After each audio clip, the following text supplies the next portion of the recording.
ಮಹಾರಾಷ್ಟ್ರದಲ್ಲಿ ಮುಖ್ಯಮಂತ್ರಿ ಆಯ್ಕೆ ಕಸರತ್ತು. ಇಂದು ಮುಂಬೈನಲ್ಲಿ ಬಿಜೆಪಿ ಶಾಸಕಾಂಗ ಪಕ್ಷದ ಸಭೆ ನಡೆಯಲಿದೆ.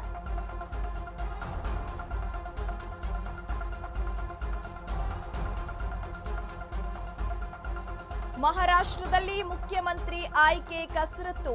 ಇಂದು ಮುಂಬೈನಲ್ಲಿ ಬಿಜೆಪಿ ಶಾಸಕಾಂಗ ಪಕ್ಷದ ಸಭೆ ನಡೆಯಲಿದೆ. ಬೆಳಗ್ಗೆ 11 ಗಂಟೆಗೆ ಬಿಜೆಪಿ ಶಾಸಕಾಂಗ ಪಕ್ಷದ ಸಭೆ ನಡೆಯುತ್ತೆ.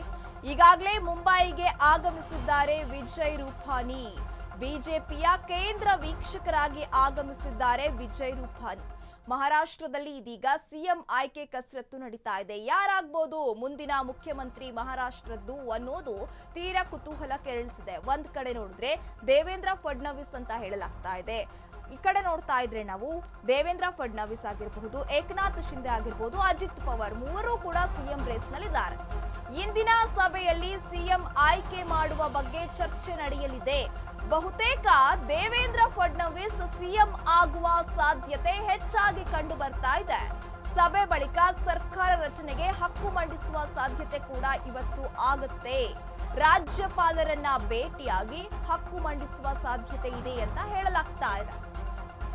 ಫಡ್ನವೀಸ್, ಏಕನಾಥ್ ಶಿಂದೆ, ಅಜಿತ್ ಪವಾರ್ ಇವರು ಮೂರೂ ಜನ ಕೂಡ ಸಿಎಂ ರೇಸ್ ನಲ್ಲಿ ಇದ್ದಾರೆ. ಹಾಗಾದ್ರೆ ಯಾರಿಗೆ ಮಹಾರಾಷ್ಟ್ರದ ಸಿಎಂ ಪಟ್ಟ ಒಲಿಯುತ್ತೆ ಅನ್ನೋದನ್ನ ಇನ್ನು ಸ್ವಲ್ಪ ಸಮಯಗಳ ಕಾಲ ಕಾದು ನೋಡಬೇಕಾಗಿದೆ.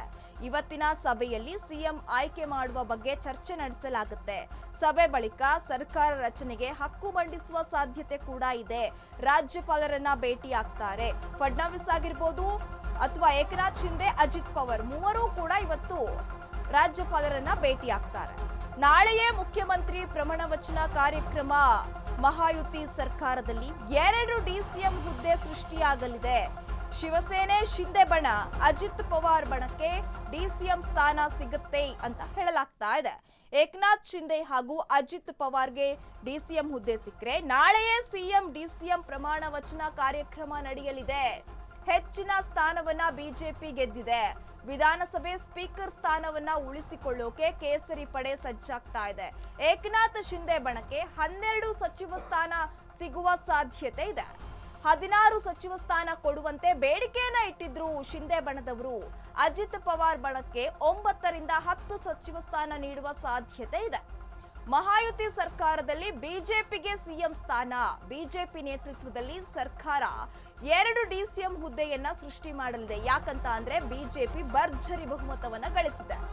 ಮಹಾ ಸರ್ಕಾರದಲ್ಲಿ ಬಿಜೆಪಿಗೆ 21 ರಿಂದ 22 ಸಚಿವ ಸ್ಥಾನ ಸಿಗುವ ಸಾಧ್ಯತೆ. ಏಕನಾಥ್ ಶಿಂದೆ ಬಣಕ್ಕೆ 12 ಸಚಿವ ಸ್ಥಾನ ಸಿಗುವ ಸಾಧ್ಯತೆ ಇದೆ. 16 ಸಚಿವ ಸ್ಥಾನ ಕೊಡುವಂತೆ ಬೇಡಿಕೆಯನ್ನ ಇಟ್ಟಿದ್ರು ಏಕನಾಥ್ ಶಿಂದೆ ಅವರ ಬಣದವರು.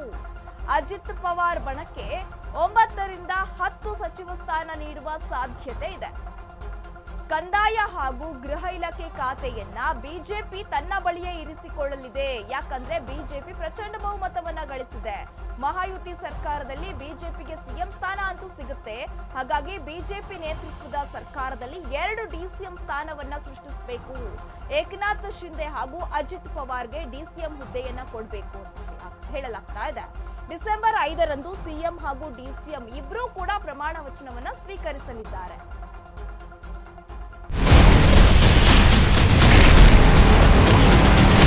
Ashwavega English News.